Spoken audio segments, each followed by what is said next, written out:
भारतीय जनता पार्टीचे अहिल्यानगरचे उमेदवार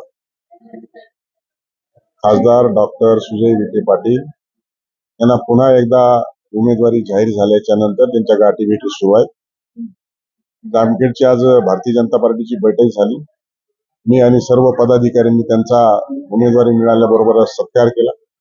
पुढील प्रचाराचा व्यूहरचना कशी करायची, आपली संघटनात्मक बांधे आहे का, कुठं उणीव आहेत का, ती व्यूहरचना कशी असली पाहिजे, मताधिक्य कसं मिळालं पाहिजे, या दृष्टिकोनातून सर्वांसार विचार केला। त्याचबरोबर गेल्या 5 वर्षाच्या कालखंडामध्ये काही कार्यकर्त्याचा अडचणी झाल्या असतील, काही प्रश्न असतील किंवा काही त्यांच्या तक्रारी असतील, या सगळ्या गोष्टींचा उहापोह झाला। मॅरेथॉन 3 तास बैठक चालली। त्याच्यावरती अतिशय समाधानकारक उत्तर खासदारांनी देखील दिले।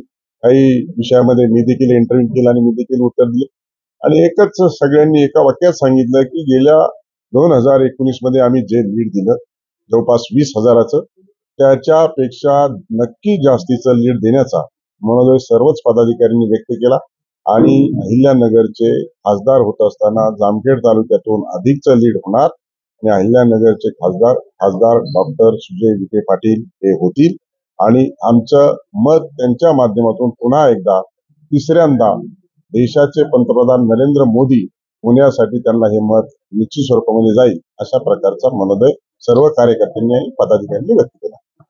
मला वाटतं की मी अहिल्यानगरचं खासदारकीचं तिकीट मागत होतो आणि मी एक खडाचा निष्ठावंत भारतीय जनता पार्टीचा कार्यकर्ता असल्यामुळं पक्षाचं तिकीट मागणं हे माझं काम होतं, कर्तव्य होतं आणि एकदा तिकिटाचा निर्णय झाल्याच्या नंतर पुढे बोलवण्याच्या अगोदर मी स्वतः जाऊन पक्षाच्या बैठकीमध्ये त्या निर्णयाचा स्वीकार देखील केला, त्याचं निर्णयाचं स्वागत देखील केलं आणि निवडणुकीसाठी शुभेच्छा देखील दिल्या।